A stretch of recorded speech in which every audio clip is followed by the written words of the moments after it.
to new viewers of this channel, you should know that I mostly post animation related content, so I wouldn't subscribe unless you want to see that. To the regulars, this video is very different, but it's worth watching.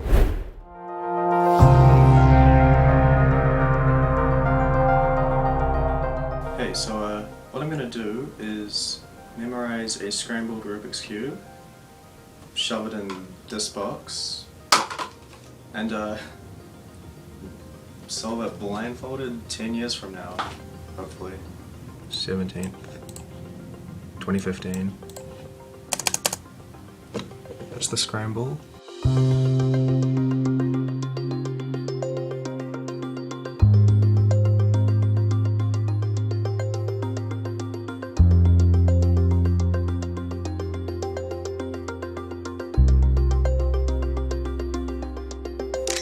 Done. So yeah, I'm gonna memorize it now.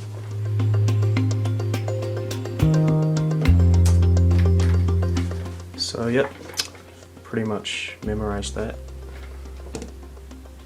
That's how long it took. Just being super safe. It's pretty well taped. Yeah. I'll be 30 years old, so probably won't even be cubing by then, but hopefully I can still remember how to do a blind solve. I don't know.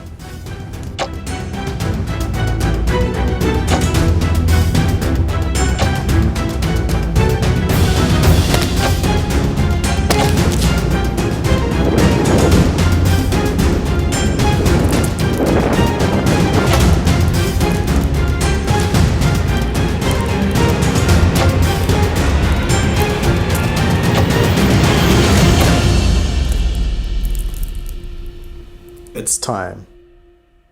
Almost. If you couldn't tell from that intro, I did in fact memorize a randomly scrambled Rubik's Cube 10 years ago, which has been sealed away ever since. There's a link to the original video from 2015 down below for more information and proof that it was actually 10 years ago. I wish I shaved back then so I looked more different now, but oh well. Today is the 10-year anniversary, and in a few hours I'm going to stream my attempt to solve it blindfolded. You probably have some questions like, how's this even possible?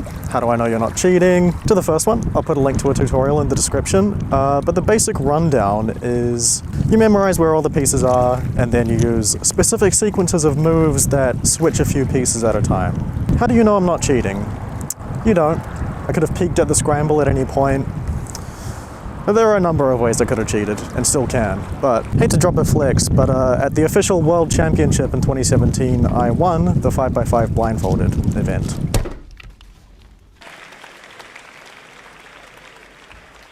So that's got to count for something, right? Also, on top of wearing a blindfold, I'll have someone hold a piece of card between me and the cube. So it should be pretty hard to see the cube at that point. Also, if I mess it up, that's a pretty good integrity indicator. I thought it'd be nice and scenic to film here. I don't know if the sun's helping. But yeah, I guess I'll cut to the live stream now.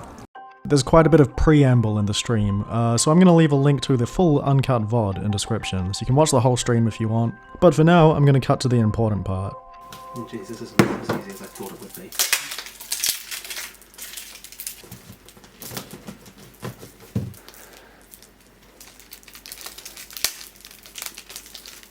This cube has been stagnant in a box for 10 years.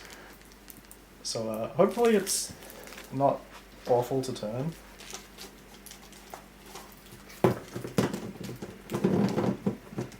So it's in the correct orientation. Yes. Alright guys, I'm starting now, so if you want to start paying attention, now is the time. It's on CS timer, right? Yes. The spacebar is, I'm holding the spacebar down now, so. Alright, you just start the timer.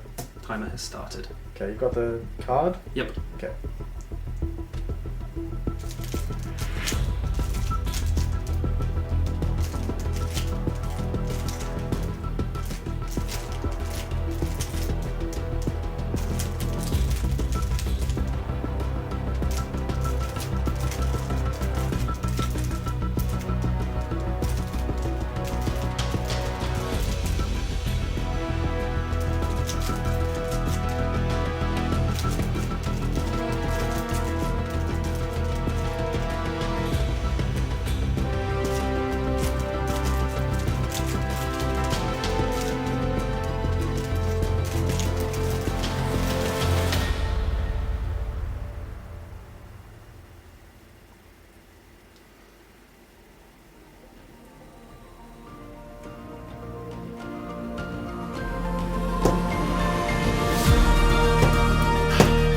Biggest relief of the 21st century.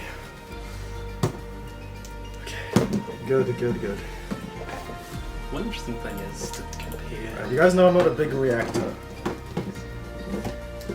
This is the cube, it's fully solved.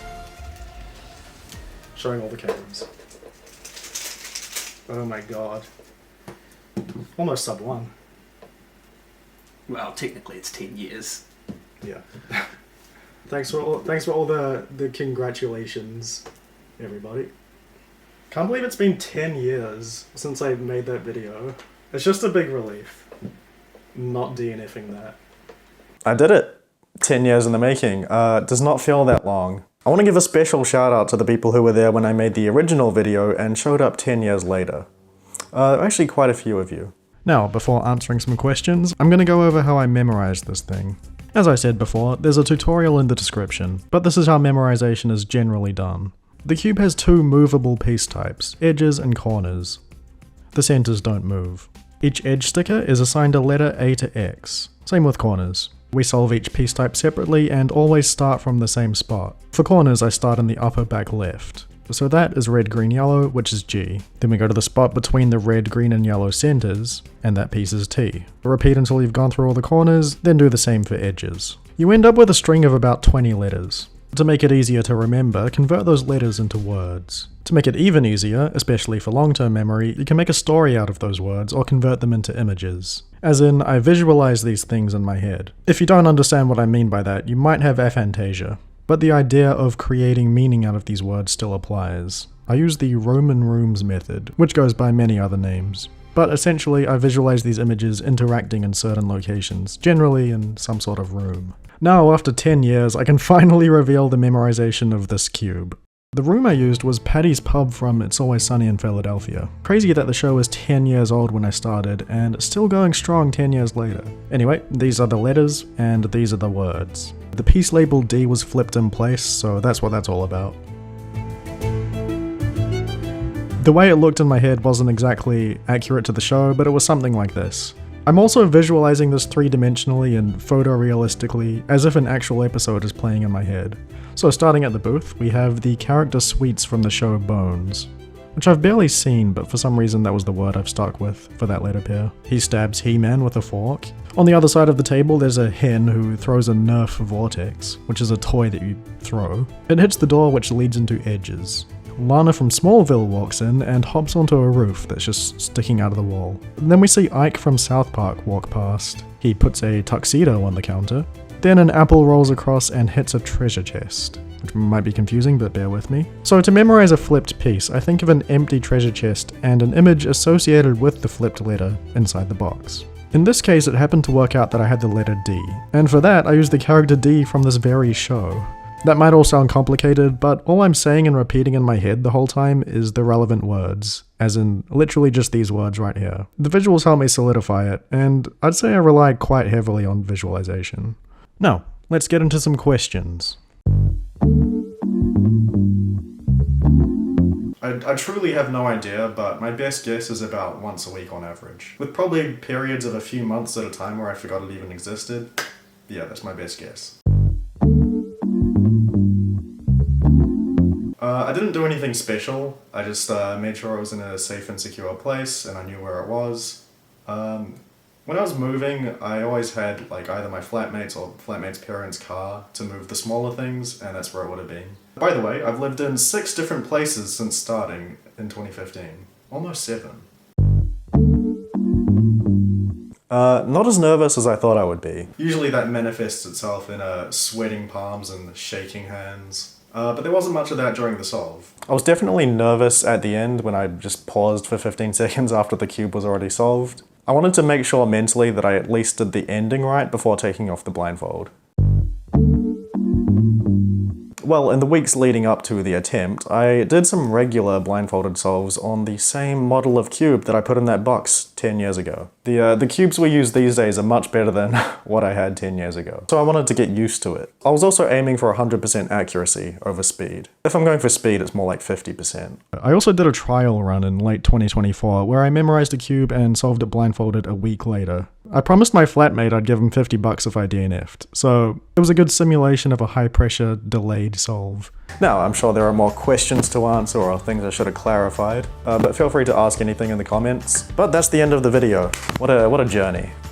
Thanks for watching, I'll see you later.